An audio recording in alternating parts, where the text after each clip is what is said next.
నువ్వు మళ్ళీ ప్రణాళిక కుర్చీలో కూర్చొని మళ్ళీ కొంతమంది రైతులను బలి చేయడానికి సిద్ధమయ్యావు. నువ్వు ఇంటర్నేషనల్ స్టాండర్డ్స్లో రాజధాని కడదామని ఆలోచిస్తున్నావు. నిన్ను గొప్పగా ఆలోచించడానికి గొప్పగానే ఉన్నావు.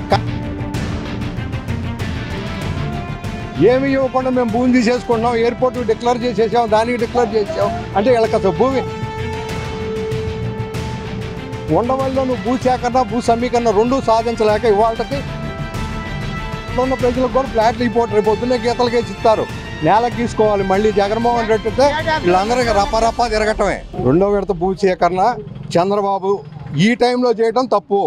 మేము తీవ్రంగా వ్యతిరేకిస్తున్నాం. నేను అమరావతి రైతుగా, అమరావతి భూమి ఇచ్చిన రైతుగా నా పేరు మీద 225 సెంటు పూలింగ్కి ఇచ్చాను. పూలింగ్కి ఇచ్చి నేను అమ్ముకోవడానికి కాదు, నా వ్యక్తిగత అవసరాలకి నా వస్తే నేను దాని మీద భవిష్యత్తు ప్రణాళికలో అభివృద్ధి చెందాలని నా కుటుంబ వారసత్వం నిమిత్తం ఇచ్చిన భూమి. కానీ నిన్ను నమ్మి పూలింగ్కి ఇచ్చా. నువ్వు గత 3 ఏళ్లలో ప్రపంచాన్ని చూపిస్తానన్నావు. నీ టైం అయిపోయింది, ప్రభుత్వం మారింది. లాఠీలు పెట్టి కొట్టించుకున్నావు, లాఠీలు పెట్టి కొట్టించుకున్నావు, అడిగితే కేసులు పెట్టించుకున్నావు. ఇవాళ నిన్న నువ్వు వచ్చి డ్రోన్ కేసు నా మీద నేను దారి దోపిడీ ముఠా నాయకుడిని అని చెప్పి నా మీద కేసు పెట్టారు. నిన్న నువ్వు వచ్చి దాని మీద రద్దు చేయించావు. నీకు దానికి కృతజ్ఞత. రేపు ఇవాళ నువ్వు మళ్ళీ ప్రణాళిక కుర్చీలో కూర్చొని మళ్ళీ కొంతమంది రైతులను బలి చేయడానికి సిద్ధమయ్యావు. రేపు మళ్ళీ జగన్మోహన్ రెడ్డి వచ్చి మళ్ళీ వాళ్ళందరినీ దారి దోపిడీ ముఠా కేసులు పెడతాడు.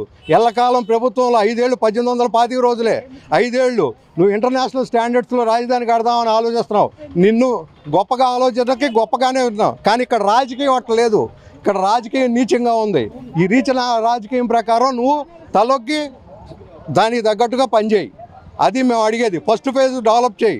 ఇక్కడున్న రైతులకి ఎక్కడెక్కడ ఏమేమి ఇస్తావో, ఎయిర్పోర్ట్ ఎక్కడ వస్తుందో లొకేట్ చేయి.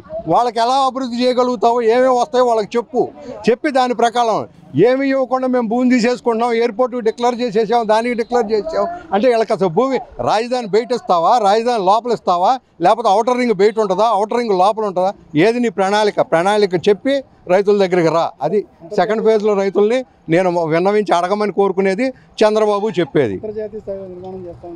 అంతర్జాతీయ స్థాయి విమానంలో ఇప్పుడు జాతీయ స్థాయి విమానాశ్రయంలో ఆక్యుపెన్సీ పెంచి మన రాష్ట్ర పౌరులందరూ రోజు విమానం ఎక్కేటట్టు జేబు నిండా డబ్బులు ఉంచేటట్టు చూసి, తర్వాత అంతర్జాతీయ స్థాయి విమానాశ్రయం ఇటు అమరావతిలో ఈదన్న, చిలకలూరుపేటలో ఆదరణ, ప్రకాశం జిల్లాకు ఉపయోగపడేటట్టు, ఇంకా విజయవాడకి ఈదరణ 4 ఎయిర్పోర్ట్లు పెట్టు, తప్పులేదు.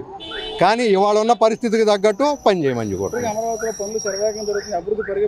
సంవత్సరం నుంచి శరవేగంగా చెబితే నరేంద్ర మోడీ గారిని తీసుకొచ్చి 2.0 అని శంకుస్థాపన చేసావు.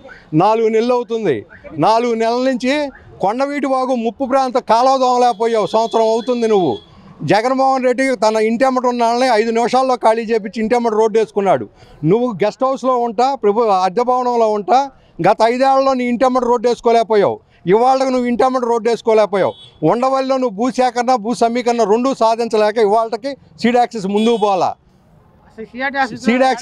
పోవాలా అంటే సిఆర్టీ ఆఫీస్లో ఒక్కడన్నా నీకు ఇవాళకే అక్కడ ఇచ్చిన రైతులకి, అసైన్ రైతులకు ప్యాకేజ్ ఇంత అంత అన్నావు. వాళ్ళ ప్రభుత్వం వాళ్ళ రిజిస్ట్రేషన్లు చేసి తిరిగి ఫ్లాట్లు అప్పచెప్పిందా? ఫ్లాట్లు రేపు ఇక్కడ ఉన్న ప్రజలకు కూడా ఫ్లాట్లు అయిపోతారు. రేపు పొద్దున్నే గీతలకే చిత్తారు, నేలకు తీసుకోవాలి. మళ్ళీ జగన్మోహన్ రెడ్డి అయితే వీళ్ళందరికీ రపరపా తిరగటమే. అది పరిస్థితి.